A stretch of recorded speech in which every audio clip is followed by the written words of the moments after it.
tigil ang lahat. Tigil ang Islamic Center, tigil ang pag-aaral, tigil ang lahat tayo, mag-focus tayong lahat para alamin ang sitwasyon dito. Arab country, nagpadala ng tulong sa Israel. Pero pag-aaralan mo yung Zenki Dynasty, isa itong tribe na punong-puno ng mga ulama, mga duat. Kita mo yung mga paligid nila, puro mga madrasa, puro... Wala ka, pag pumasok ka sa loob, puro usapan, puro Islam. Yun yung paligid na yun. Kailan na-develop ito? Almost 80 years na. Mula pero nung panahon ng pagka-conquer ng Crusaders, tunod-tunod ang wave, haraka. Mananalo, matatalo, may lalabas. Pero dito sa bandang huli, nung malala na yung gulo, may mga pinapatay na may assassin. Minsan sa Baghdad pa, ayaw nila talagang pakinggan yung mga tao na pumunta doon at magpadala ng sundalo sa Palestine. Nagkaroon ng rally matindi sa Baghdad na halos sinisira na ng mga tao ang mga properties o structures. Bakit? Ang sabi ng mga historian, ang Muslim nagiging chaotic kapag ayaw makinig ng mga leaders. Ayaw magpadala ng, basta ako, okay na ako sa palasyo ko. Meron pa ang isang scene, dahil may isang tribes doon na malakas din ng mga Muslim, nagbabayad pa ng, sila pa yung nagbabayad ng jizya sa Crusader. Pero nung nagkaroon ng isang tribe, na ang paligid is Islamic revivalism, walang abang pinag-uusapan kundi Islam, kundi paano makukuha ang codes, paano ang tamang akida, doon lalabas ang isang bata na ang isip nakafocus sa kung ano ang tamang gawin, ano ang tamang akida. Hindi galing sa Salahuddin. It is 80 years, 87 years in the making. Maraming fitna, maraming mga namatay, maraming mga Kaya yung mga nabibiktima ngayon sa gera, it's part. Talagang may reward si Allah, kaya nga may shahid sa atin. Minsan, kailangan dumating yung fitna na yan para magising ang mga Muslim. Kailangan dumating yung fitna para maalog ang mga Muslim. Pag nagising ang mga Muslim, kita nyo ngayon, kanya-kanyang rally, yung mga hindi nagsasala dati, nagpupunta na sa masjid.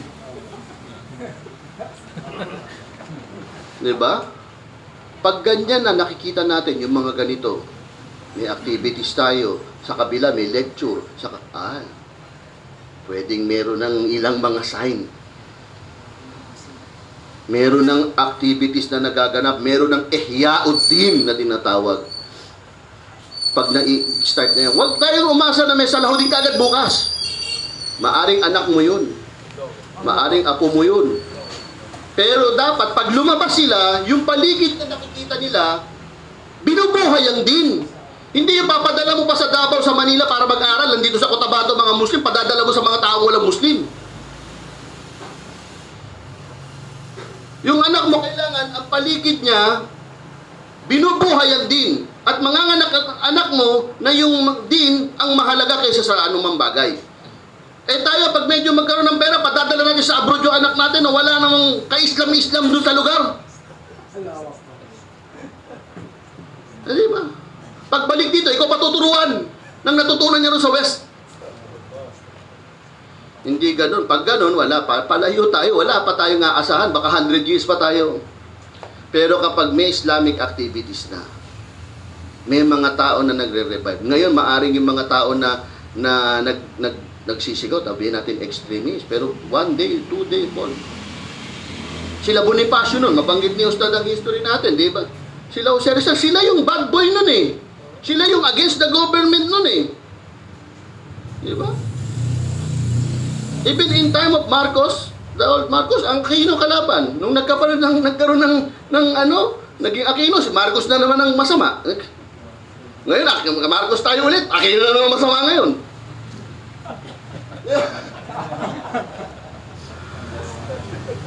Diba?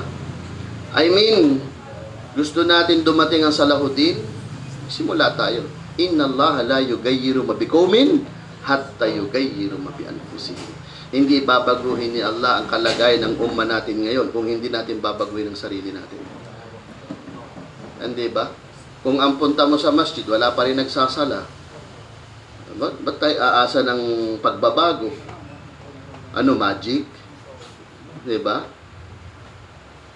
Isa sa sign yan, sabi ng isang Yahud na philosopher, Yahud, sabi niya, hindi nyo pa kami kaya matalo. Kasi bakit? Noong time no kayo yung nananalo sa amin lagi, kung gano'ng karami ang nagsasala ng Jumaa, gano'n din karami ang tao sa masjid ng Fajar. Yun ang sign nila eh. Kapag nakita namin na kapag Fajar at ang Jumaa, pareho ang dami ng tao, yan, that's the time. Matatakot na kaming mga Yahud. Pero kung hindi pa, ang Fajar natin, puro matatanda lang, puro mga senior natin, isang soap lang, hindi pa mapuno, bakit tayo aasa na ngayon? Kunot tayo ng kunot, dua tayo ng dua, galit tayo ng galit, pag-uwi sa bahay, di tayo sasala. Ano silbi nun? Kasama ka sa rally, meron ka pang tali dito, pre-palistit, at di ka naman nagsasala. Paano darating ang tulong ni Allah subhanahu wa ta'ala? Hindi ba?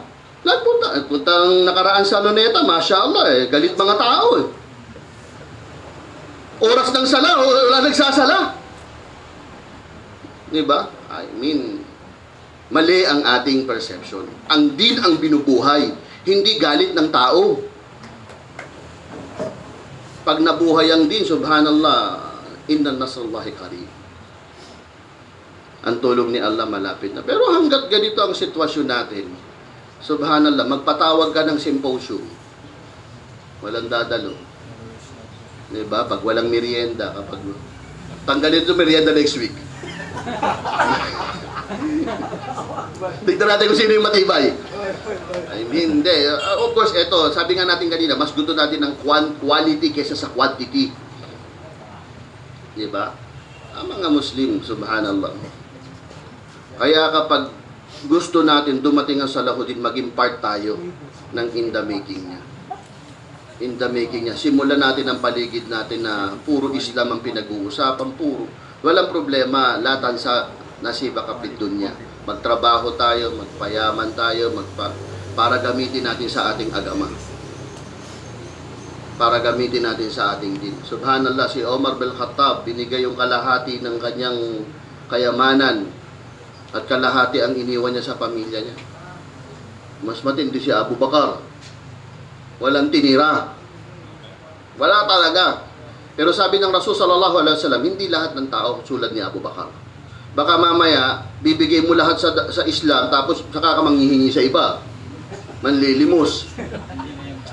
Diba? Heavy ka. Mabigat.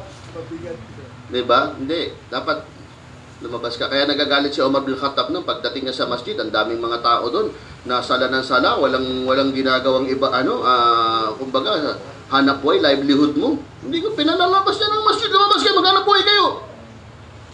No problem doon. Kailangan alam mo yung hak ng din, yung hak ng buhay mo, hak ng family mo, hak. Yan ang Islam eh. Diba? Waja'alnakum ummatan wasatan. O, hindi tayo extreme lahat na, pero kailangan alam natin kung ano yung focus, ano priority natin, ano yung dapat natin gawin.